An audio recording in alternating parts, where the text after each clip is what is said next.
Well, welcome to the Empowered to Connect podcast, where we come together to discuss a healing-centered approach to engagement and well-being for ourselves, our families, and our communities. I'm JD Wilson, and I'm your host. And today on the show, a very special guest, friend of the program, Larissa Gregory, is going to join us. You are going to love her content today. Larissa has spent time both in the foster care arena, working as a social worker, as well as in academics and in the world of education for several years. And you'll hear all about that. Today, she runs her own organization doing education consulting and does just an unbelievable job with it. So you're going to love getting to hear from her. We're going to talk about everything from authentic self-awareness to restorative practices to family empowerment. And it's a great, very practical, very helpful episode for those of you who may be having conflict in or around your house right now between kids. None of you listening, of course, but if you know somebody who's had conflict between their children, and that's honestly all of us, then it's an incredibly helpful, practical episode for you today. So without any further ado, please welcome on Larissa Gregory. Well, as we said, we've got today a very special guest. It's Larissa Gregory, and Larissa is a longtime friend of ETC, friend of the program, but more than that is the head of LG Consulting, and she'll talk more about what that is in just a moment, but incredible person, great mom, great friend, and we're super happy to have her on the show today. And so, Larissa, thank you for being here, and before we get started, for those who don't know you or anything about you, will you just kind of share a little more about who you are and your work and all of that? Yeah, so excited to be with you all today. My name is Larissa Gregory. I got my start in cognitive behavior therapy working in the foster care setting with a local organization where I went into homes, went into schools, and worked to make sure that kids had what they need to sustain where they were and that parents and teachers had what they needed to support kids as well. Transitioned into the education sector about 8 years ago and did not have intentions of becoming a school leader, but got into the schools and started to see this intersectionality of mental health and well-being and education and all kids having access to education. So stayed in that vein for a little bit over 7 years, and then most recently transitioned and started LG Ed and Consulting, which focuses on educator, social, emotional health, and well-being. There's some elements of it where it ends up impacting parents and students and otherwise alike, but really focusing on self-care, focusing on self-compassion, and building and creating healthy boundaries so that we can be great educators, care for ourselves, and lead other people well. Yeah, so you've got lots of free time and things are just, nice and easy on your side, right? Yeah, and in my free time, I have 3 beautiful Black boys that I am so incredibly proud of. We have an almost 10-year-old. If I didn't say the almost 10-year-old, I would get in trouble. We also have a 7-year-old, and then we have a 2-year-old who's medically complex and has special needs. And so super, super grateful to be able to be their mom. And I have an awesome husband who's a nurse. And so just really enjoy spending the other part of my time with them, so for sure. Well, and for full disclosure, last week, Tana, talked about her relationship with Carissa and their friendship for a while. I've known Larissa and her husband for a while, and we used to work together in the academic setting. And so we were excited to have her on today because I've gotten to see firsthand everything she just talked about and gotten to see her working with kids, and she's unbelievable. So we're super glad to have her today. Tana, we've got you here today also. Yeah, and I'm here. And so last week, let's start here. Last week we talked with Carissa Woodwike, and it was not our plan to go with alliteration on successive week guests, but we got Carissa last week and Larissa this week, and we talked about self-care and self-compassion last week, and it felt right as we were talking before we started recording today to start with one of the angles of your work, Larissa, which is moving toward helping educators and parents with authentic self-awareness. So why don't we start there? When we have the conversation about self-compassion and self-care, one of the big needs in that is authentic self-awareness. And will you just kind of walk us through what that looks like? Yeah, when we think about self-care and we think about self-compassion, there are things that have to do with what? Ourselves, right? And in order to know what you need, you have to know where you are, or you have to be willing to clearly name for yourself where you are. And so self-awareness is the idea that you can accurately identify your thoughts, feelings, and emotions that are coming to you in this particular moment. And, oftentimes we have to like glaze over or move past or push past, or we choose to ignore what we are currently feeling, thinking, and what emotion that's bringing because we have something else to do. Yeah. We have someone else to support, and we don't necessarily think to pause about ourselves. And so authentic self-awareness is taking the time and giving yourself the space to accurately name how you're thinking, what you're feeling, and what your current emotion is, and then allowing that to inform your self-care and your self-compassion. Awesome. So when you think about that for the context of educators, why is that so important for them to be able to walk into that? Yeah.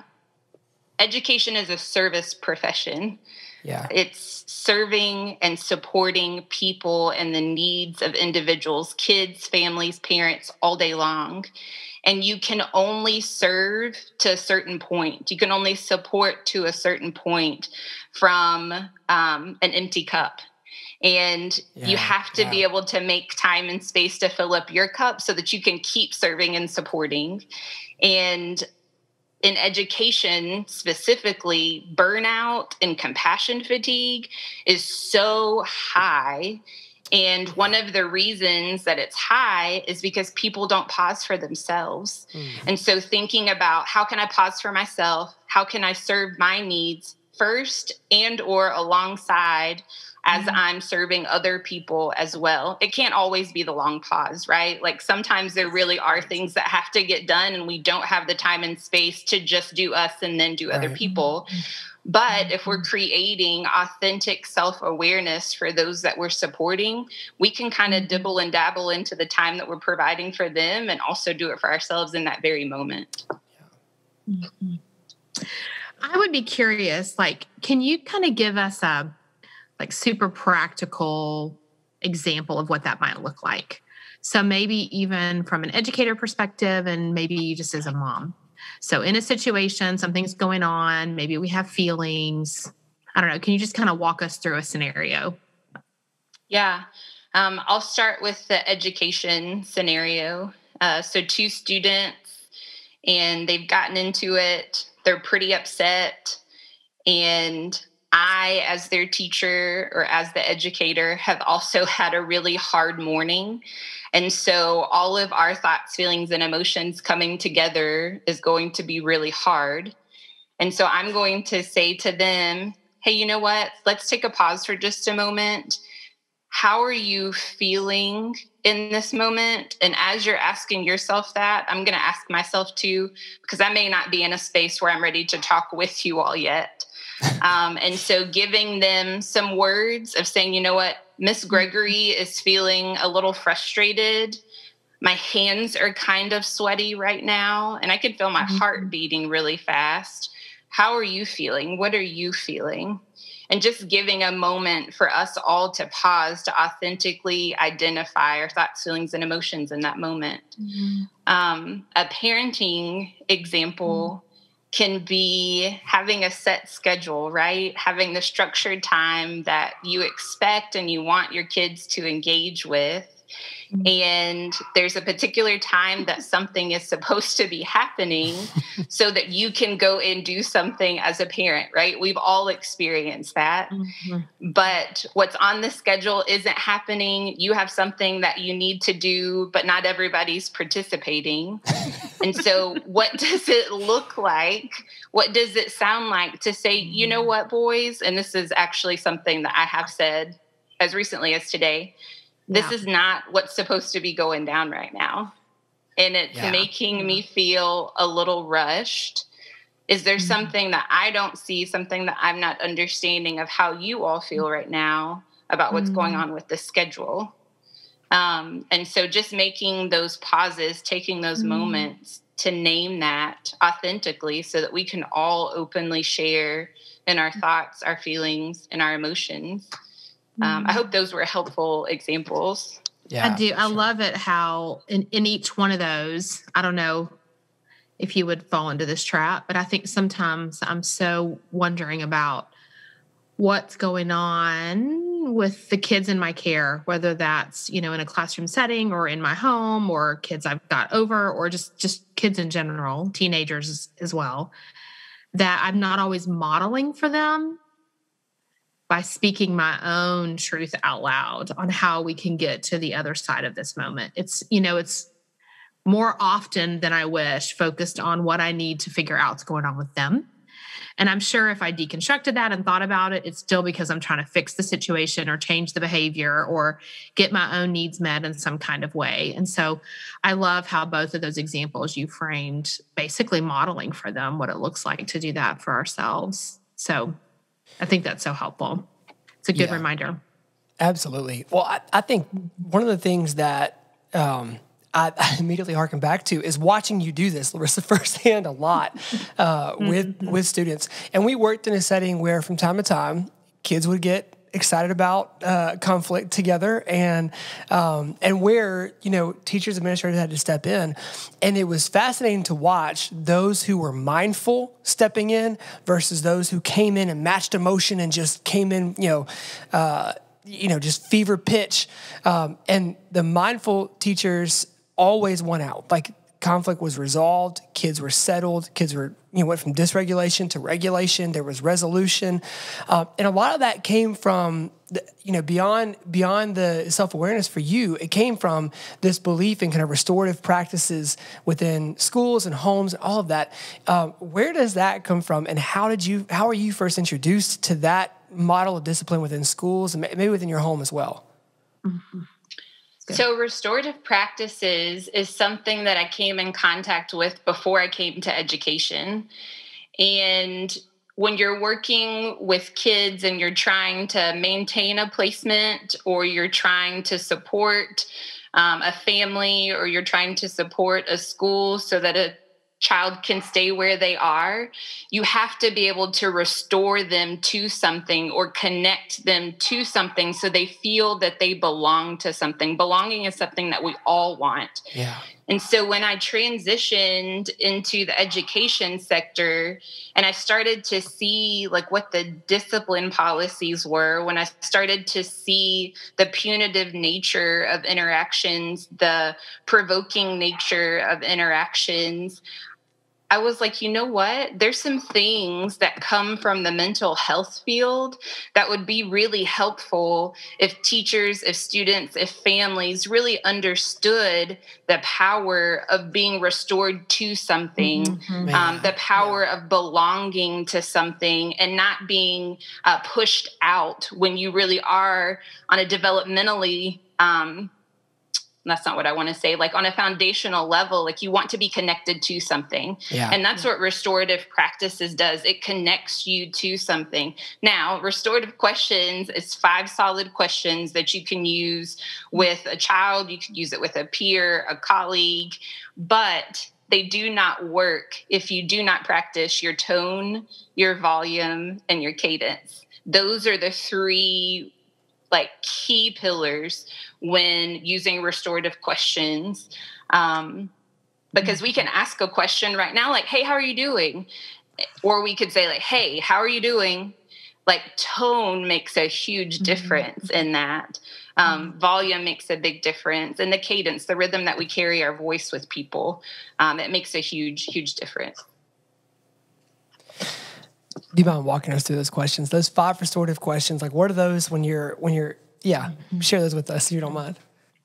Yeah, so when you're interacting with someone who has had a challenging behavior or that you've had conflict with or that you've noticed has had conflict with somebody else. So those are kind of the 3 categories. You would ask that individual, hey, what happened? What were you thinking at the time? What have you thought about since? Who has been affected and in what way? And what do you think you need to do to make things right? Those are the 5 restorative questions. And, it's really powerful what could happen when we pause to ask somebody, hey, what happened? Mm-hmm.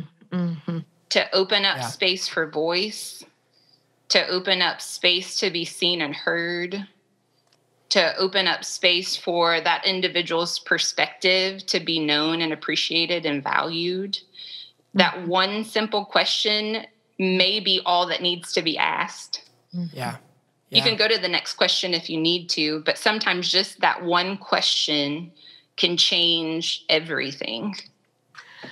Larissa, I think about that first question, hey, what happened? And I just want to make sure that we do tie that into what you said about total voice control or tone, volume, and cadence.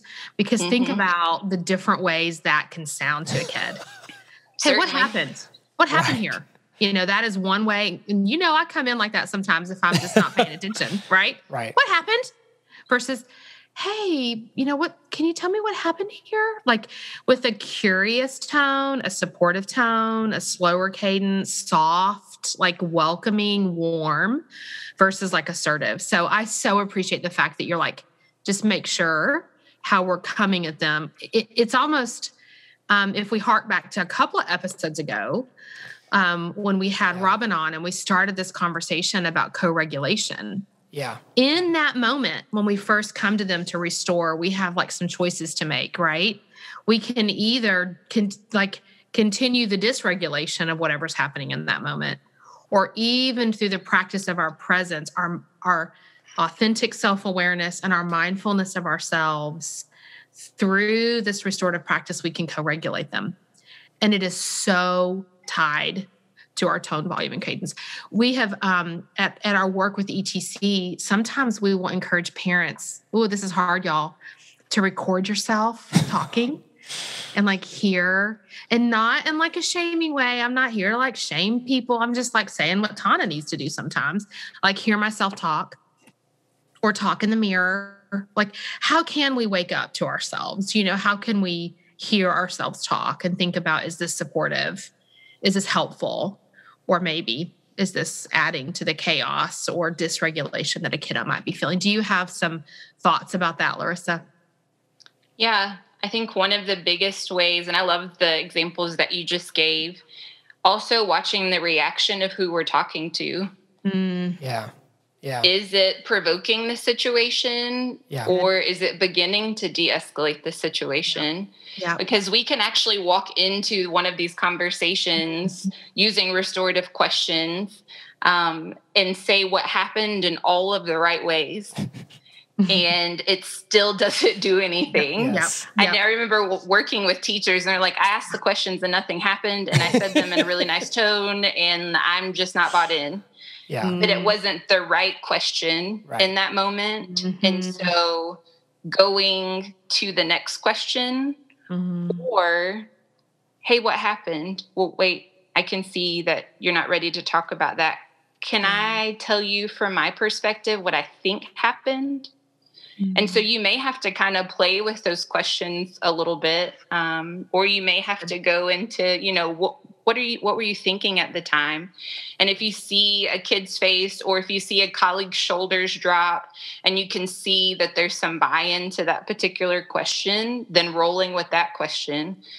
Sometimes we get caught on like the process of things and think that if we go like 1 through 5, then like we're going to get somewhere. And that's not always the case. Sometimes it is, and it's beautiful and it has a bow on the end. Right. Sometimes you just have to try it and see what happens, knowing that there's like research and some money in the bank on these things working if we try them and practice them over time. My kiddos have, for the most part, gotten to the place of when something happens in our house, they know what question is coming off jump. Like it's, I love it. Right. Mom, I can go ahead and tell you what happened. Like, And here's what the other one needs to do to make it right, Mom. Yep. Yeah. Which can be like its own thing, right? Because I'm like, no, we're not just saying those things. Like we actually need to feel them and do them as well. Yeah. That's a whole different conversation. But So that's one of the key ways, Tana, is by watching who you're interacting with and seeing how they're responding to what you're saying and taking your cues that way. Okay, so Larissa, something's come to my mind as you're talking, and I wonder if you see any correlation. So I think about some of the Dan Siegel and Tina Payne Bryson recommendations about like the right and left brain and like how to integrate those through storytelling. And so I'm just thinking about even some of our children or some of the kids of the families that we work with and the power of just using our voice to retell a situation and like how it does help them sort of make sense of it and be curious about it for themselves. So setting that tone for conversation and letting them just free form through without a lot of judgment. I wonder if you can talk to us about that and if that seems to be making sense to you. Like I think one of my kiddos in particular is a big thinker. So if I say, just very gently, hey, Bubs, can you tell me kind of what you were thinking in that minute? I mean, could talk for so long about all of his thoughts and like come to some conclusions and make some connections and sort of help guide us through what do we need to do now. So I'm seeing a lot of power in these. Do you see that to be the case? I do. And storytelling in general has a lot of power. Mm-hmm. It creates this momentum that like we're going somewhere. Mm-hmm. And when we give kids our voice and give them reassurance that like their perspective is valid, and we help them come to maybe a more reasonable conclusion than what they would be able to come to on their own, they learn. And they're able to go back to that particular experience and what was said and how they came to that conclusion the next time that they find themselves in a similar situation. Mm-hmm. One big thing about using restorative practices for discipline is providing an opportunity for replacement behaviors to be felt and lived and experienced. Like, oh, this is what I should have done, is the moment that we want to draw kids to. JD was talking about moments where we would have kids that had like physical contact or like verbal fallouts, and the goal of that was not to shame them. We did have to de-escalate it. Of course. And that's sometimes not a pretty scene. But when students walked away from tough situations like that, we wanted them to walk away feeling like they had been empowered to resolve that in a different way that they had never felt before. Yeah. Or if they had felt that before, that it was such a pivotal experience that they would know exactly what to do differently next time when they felt that conflict rise up in them. And again, that points back to this idea of authentic self-awareness, teaching kids like what are the physiological things that I feel when I'm beginning to get upset and I need to access these questions for myself. Do my hands get sweaty? Is my heart beating fast? Do I feel like I have a lump in my throat? Like, what are those things? When I begin to feel those things, that's when I need to ask myself these questions. So yeah, there's definitely correlation there between storytelling, because adults are able to recall stories that happened and use them as replacement behaviors for next time. When you just said something, I mean, I was like jumping up in my seat, because when you talked about discipline, I think about, the way we define discipline is to teach, not to punish. So when you said have a replacement behavior, I mean, I feel like that is money right there, because that's really the goal, is to empower them and equip them when they find themselves in a situation similar, that they can recall another way of responding, and instead of just punishing them for whatever went wrong in that moment, but really empowering them with the tools and strategies to make different choices. I need that. Yes. I mean, I'm sitting here thinking as just a human being. I mean, I could put on any one of my hats as a mom, as an employer, as a friend, as a spouse. Like, what does it mean for me to have the opportunity to say, man, I didn't do that the way I wish that was done. Yeah. Can we have a redo? Can we try again? What can I do differently? And I'd love to just talk about that, maybe with the role of a parent and caregiver. Like, how do we practice restorative justice for ourselves, Larissa? Like, because, how do we do this in a way that's like just giving ourselves permission to make a mistake and move forward? I don't know. Give it to us. I hear that. And we experience so many moments where I think inside on a daily basis, we just kind of drop our heads and we're like, dang it. Yeah. Yeah. And one of the first things that we can give ourselves permission to do is to identify missteps versus mistakes. Come on. A misstep is something. Bring it to us. I'm taking notes. A misstep is something that you did. It was not the right choice, but you had never been in that situation before. And so you did your best with what you had. That's a misstep. You missed it, but you didn't know to do anything different, and you tried your best. Now, trying your best can be like actually doing something, or trying your best is like, I'm showing up the best I can today, and this is all I have to give, and I really am trying. So that's a misstep. A mistake is making a misstep over and over and over again and not looking at what you could be doing differently. So a lot of times when it comes to us as parents and as caregivers, we're making missteps and not necessarily making mistakes. Like we have, oh gosh, I just lost my thought. We have, pause for a second.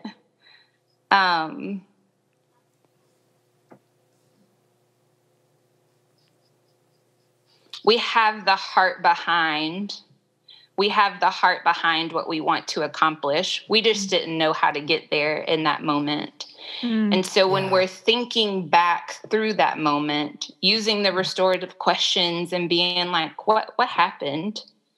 Like what just happened in that moment? And that can be because you responded in such a way that like, that you didn't want to respond that way, but you did. And you just want to kind of sit with yourself and say like, what happened? What was I thinking at the time when all of that happened? Like, what just went down? Like, I responded in such a way that is just completely outside of myself, or I'm shutting down in such a way that's like beyond me. What have I thought about since that moment? Is it something that I can try and make right? Is it something that I just need to sit with for a moment? Do I need to go and apologize to my kiddos? Do I need to apologize to my partner or my spouse? Like, who's been affected by how I just responded? And in what way? And what can I do to make things right with myself? Do I need to practice some elements of self-care right now?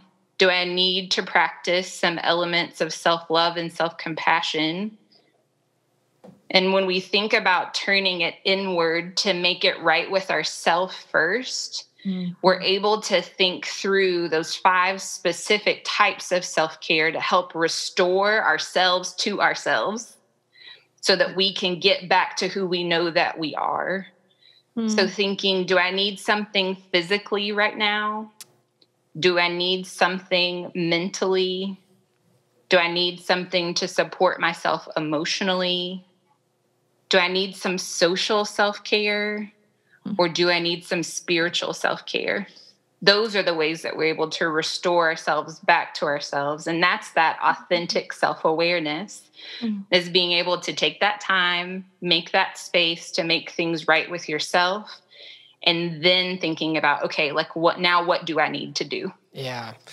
Gosh, and I think about what that can do for a family when an entire family is bought into that being the practice, right? And obviously kids are not going to do well with that. Parents are not going to do well with that at first. But when those can become the cycles, and then that's taken into schools and friend groups and sports teams and dance practice and music and whatever else, you then start to have this kind of community spread of self-awareness and of restorative practices. And so thinking about one of the elements of your organization that you offer family empowerment sessions, which I think is unbelievable. Will you tell everybody about what that looks like and the goal behind those sessions? Yeah, so I love family empowerment sessions. It's this opportunity for us to create a safe space together to feel seen, to feel heard, and to feel valued for exactly where you are. You know, we often walk through our day to day and we try to hide where we authentically are. And this family empowerment session allows you to come together with other families who are experiencing similar things and want to vulnerably be open and talk about them and think about things that we can do together to help move towards a certain goal. Different family empowerment sessions have different goals. Some are self-awareness, some are self-management. I did one most recently about parenting through a pandemic, a group of parents coming together and saying, you know what, we have absolutely no idea what we're doing. Can we sit with some other parents that are feeling the same way? Can we talk about some tested and tried best practices of how to sustain this hard thing together? And so creating space to talk about hard things in a real, in a vulnerable way is the goal of the family empowerment sessions. And one of the things that I have seen since starting those is it trickle into other parts of people's lives.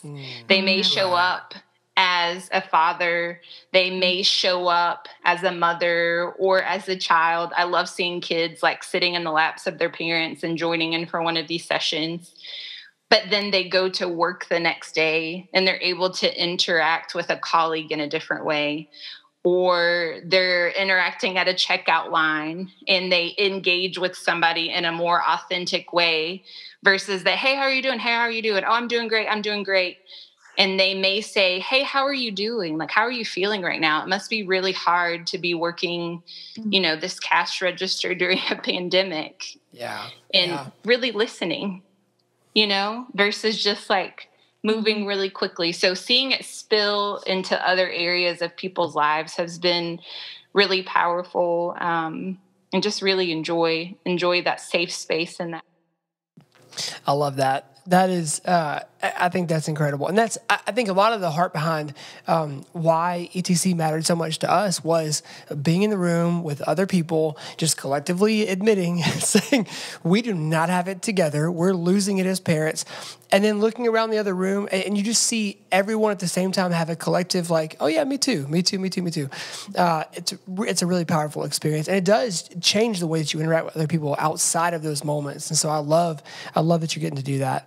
I think as we get ready to go today, last question for you, you know, parenting during a pandemic specifically, are there ways that you have seen either in your, you know, home practices as a parent or professionally right now that that people are winning during the pandemic, like things that are not normal behavior but are helpful practices that are helping them get through this season a little better than other times?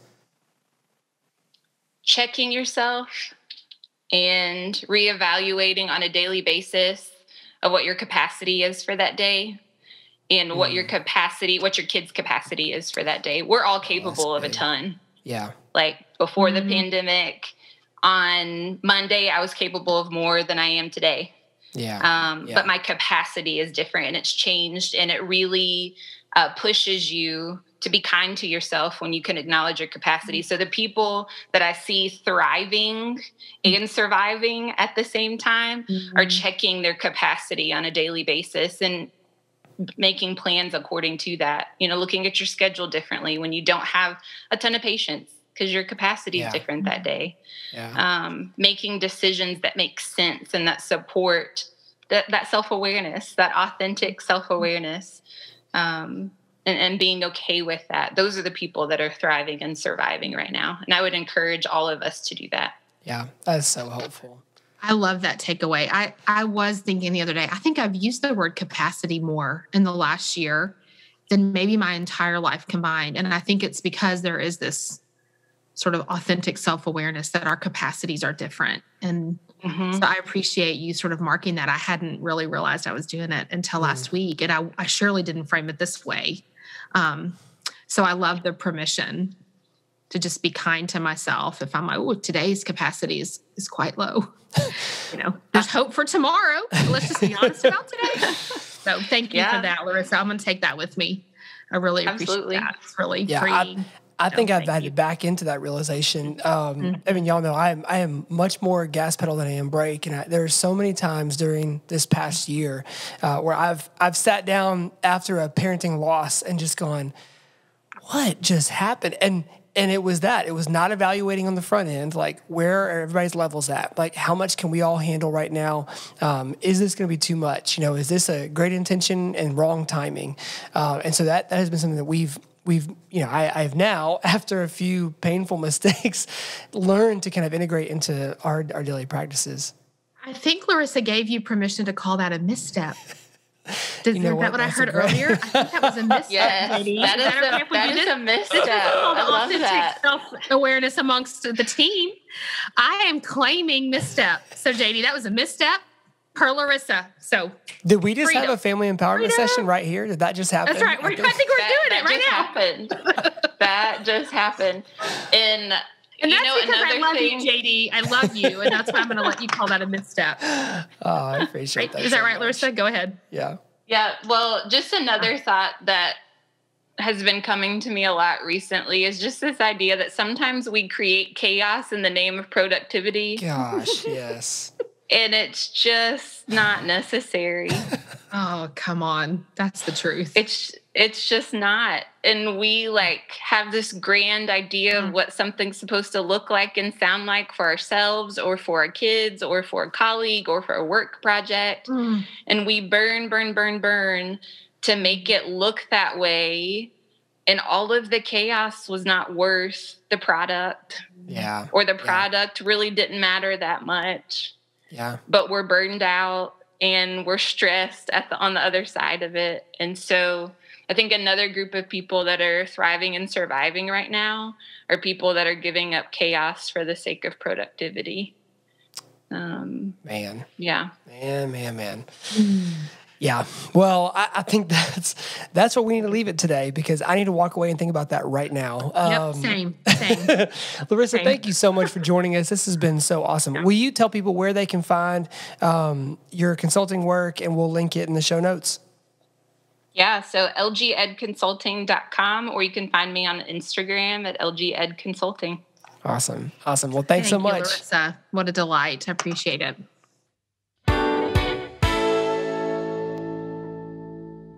Well, again, our huge thanks to Larissa for joining us today. And, we talked about practical, helpful things from Larissa today that would help us in guiding around conflict. It would also help us in our own self-awareness, which in turn, obviously, helps us to care for those that are under our care much more strategically. It also helps us to care for them more holistically. And so we're really grateful for her today. And I've got those 5 questions locked and loaded and ready to go to ask myself and to help resolve conflict that way, those restorative questions. And so I hope you do too.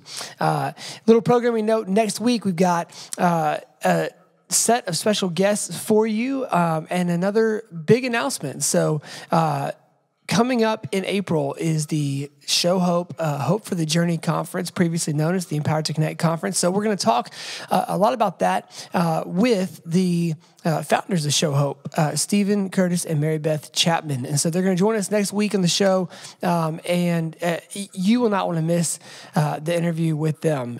It's a really great look at their founding of Show Hope and their family. And so for those of you who have not ever gotten to hear that story, or those of you who have heard it a billion times, you're going to want to tune in next week to hear about that and to hear about the conference this year. So for Larissa Gregory, for Tana Ottinger, for everybody at ETC, and for Kyle Wright, who edits and engineers our stuff, and for Tad Jewett, who provides us with the musical stylings each week, I am JD Wilson, and we will see you next week on the Empowered to Connect podcast.